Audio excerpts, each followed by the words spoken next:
पंपांवरती पाहणी करण्यासाठी आलेला आहे. नक्की काय विषय आहे सर? आपण आपली पूर्ण महसूल प्रशासन आहे, त्याच्यामध्ये SDO, तहसीलदार, SIOs, पूर्ण सप्लाय डिपार्टमेंट, त्यासोबतच पोलीस प्रशासन, SP साहेब देखील माझ्यासोबत आहेत, SDPOs असतील, PIs असतील, या सगळ्यांची आपण बैठक घेतली. त्यांच्यासोबतच पूर्ण ISL, BPCL, HPCL, नायरा आणि रिलायन्स या कंपनीचे सेल्स ऑफिसर्स आणि रिटेल आउटलेट्सचे पण सर्व लोक त्याच्यामध्ये उपस्थित होते आणि पूर्ण स्टॉक पोझिशन आपण घेतलेली आहे. आपली आज सकाळची जी स्टॉक पोझिशन आहे ती 1990 किलोमीटरची स्टॉक पोझिशन आपल्याकडे डिझेलच्या संदर्भामध्ये उपलब्ध आहे. पेट्रोलच्या साठ्यामध्ये काहीही कमतरता नाही आणि पेट्रोलबाबत पॅनिकसुद्धा नाही. पॅनिक हे आपल्या काही ठिकाणी डिझेलच्या बाबतच होतं. तर 1990 KLची जी आपल्याकडे सप्लाय आहे त्याच्या अगेन्स्ट आपली जी डिमांड आहे ती 1550 KLच्या आसपास आहे आणि ट्रान्झिटमध्ये जो येणारा साठा आहे तो आपल्याकडे 1760 किलोलीटरचा जो साठा आहे तो ट्रान्झिटमध्ये आहे. अशी आपली कम्फर्टेबल पोझिशन आहे. आपल्याकडे पूर्ण जिल्ह्यामध्ये 371 पेट्रोल पंप आहेत.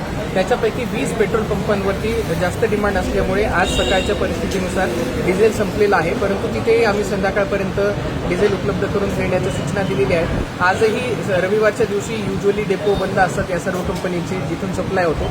ते डेपो देखील आज रविवारचे पण आपण सगळे चालू ठेवायला सांगितलेले आहेत, जेणेकरून कुठेही सप्लाय खंडित होणे आणि नागरिकांमध्ये पॅनिक तयार होणे.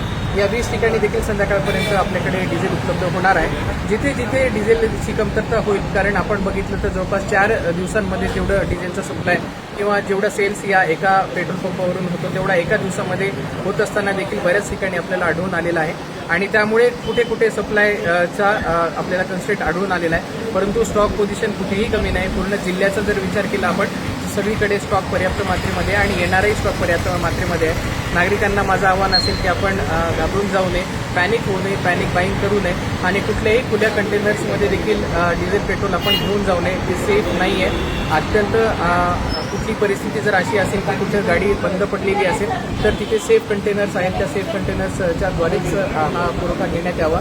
यामुळे अननेसेसरी थोडंसं पॅनिक क्रिएट होत आहे आणि कुठलीही साठेबाजी होणार नाही याच्याकडे आपण दक्षता घ्यावी.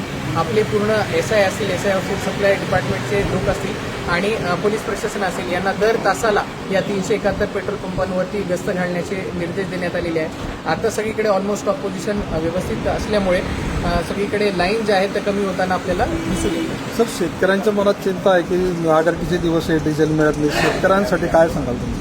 माझी सर्व शेतकऱ्यांना कळकळीची विनंती आहे आणि आव्हान आहे की कुठलाही स्टॉकमध्ये कमतरता होणार नाही आहे. येणारा सप्लायचा जो साठा आहे त्याचा देखील आम्ही आढावा घेतलेला आहे आणि तो देखील पर्याप्त मात्रेमध्ये आहे. आपण घाबरून जाऊन कुठलीही पेट्रोल डिझेलचा साठा करण्याची काहीही आवश्यकता नाही आहे. आपल्याला गरजेनुसार पेट्रोल डिझेलचा सप्लाय आपल्या जिल्ह्यामध्ये पर्याप्त मात्रेमध्ये उपलब्ध आहे.